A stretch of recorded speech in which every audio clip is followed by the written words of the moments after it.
குழந்தைக்கு ஒரு இது பண்ணுறேன்னு சொல்லி நான் அசிஸ்டன்ட் டைரக்டர் எல்லோரும் அந்த ஃபங்க்ஷனில் சொல்லியிருந்தேன்.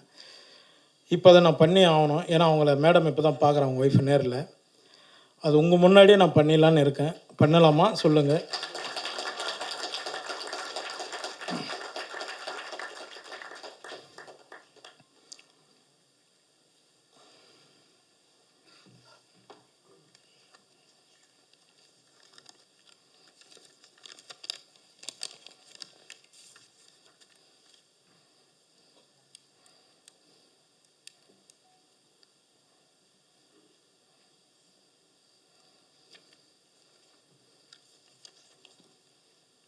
ஒரு செகண்ட், சாரி.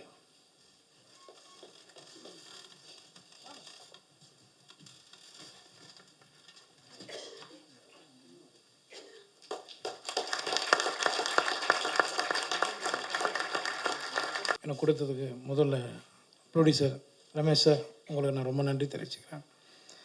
அப்புறம் ஆர்ஸ்டார் Pradeep sir, Jagan sir, Naren sir, எல்லாருக்குமே நான் நன்றி தெரிவிச்சுக்கிறேன்.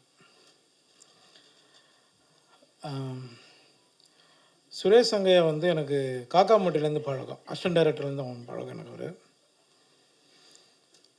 அப்போது இப்போ சொன்ன மாதிரி கடாயன் கருணை படம் வந்து சுரேஷ் சங்கையா முதல்ல எனக்கு தான் கதை சொன்னார் அந்த படத்தை. அப்போ நாம் கொஞ்சம் பயந்தோம், ஏன்னா சரி நம்ம காமெடினா போயிட்டுருக்கோம் அதில் அப்படின்னு. ஆனால் நல்ல கதை அப்படின்னு.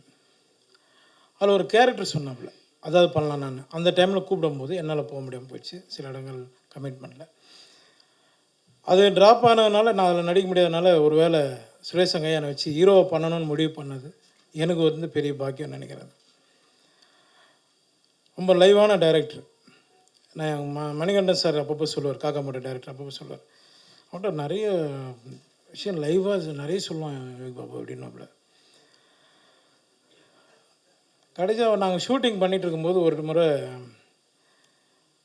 எல்லாம் இந்த ஆர்டிஸ்ட்டுங்க, நிறைய ஆர்டிஸ்ட்டுங்க எல்லாரையும் வந்து உட்கார வச்சு டிராக்டர்லேருந்து தள்ளிட்டு இருக்கான். நான் அப்போ சும்மா ஜென்ரலாக பேசிட்டு வரேன், என்னப்பா பண்ணிகிட்ருக்கான்னு பார்த்தா டிராக்டர்லேருந்து எல்லோரும் கீழே வந்துட்டுருக்காங்க.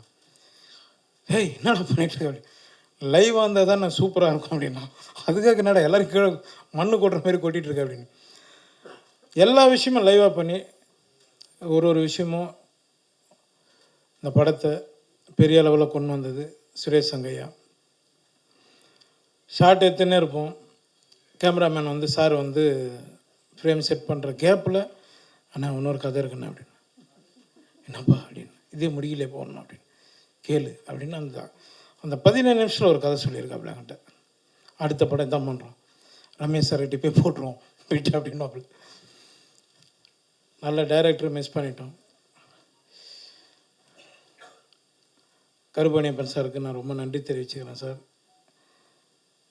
ஏன்னா எனக்கும் அவருக்கு ஒரு பெண்டிங் இருக்குது, சீக்கிரம் அதை சந்திச்சிடலாம் சார். ஜெகன் சார், உங்களோட நான் என் ஆளோட சிறப்புக்கான படம் பண்ணேன். அன்றைக்கி அவர் சொன்னது உண்மை தான், ஆனால் அது எப்படி சொல்கிறது சார், நான் வந்து உங்களை வந்து அண்ணனாக பார்த்தேன் சார், அவ்வளோதான் சார்.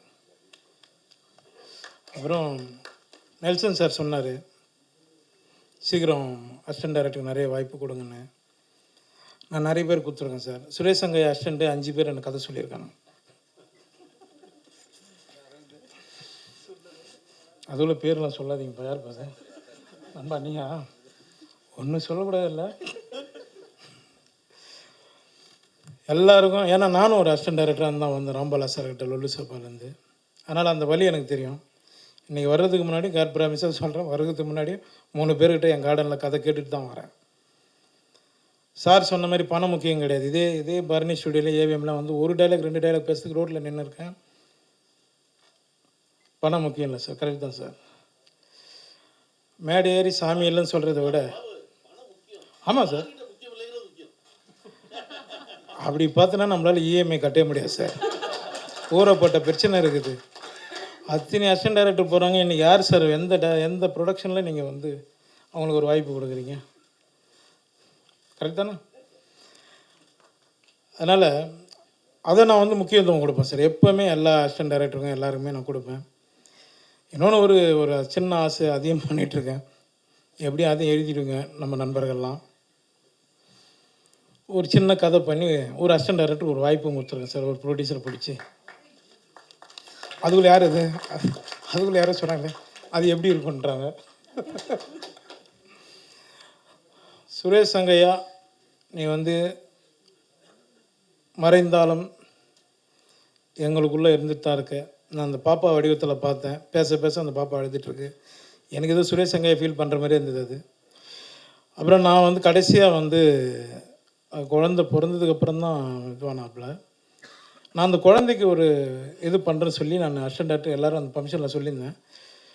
இப்போ அதை நான் பண்ணி ஆகணும். ஏன்னா அவங்கள மேடம் இப்போ தான் பார்க்குறேன், அவங்க ஒய்ஃபு நேரில். அது உங்கள் முன்னாடியே நான் பண்ணிடலான்னு இருக்கேன். பண்ணலாமா சொல்லுங்கள்.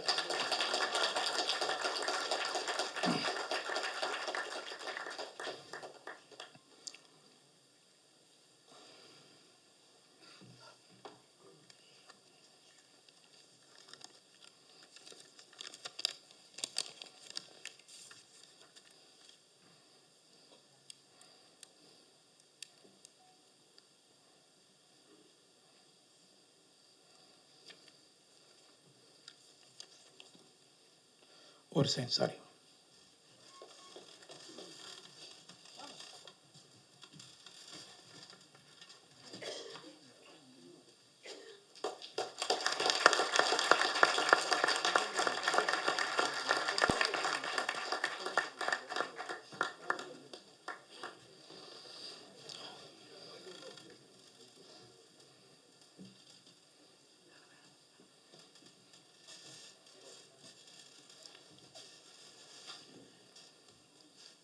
ஒன்றும் இல்லைங்க, அவ்வளோதாங்க. வாங்க, யார் ஒன்றால் வாங்க, நான் படம் பண்ணுறேன்.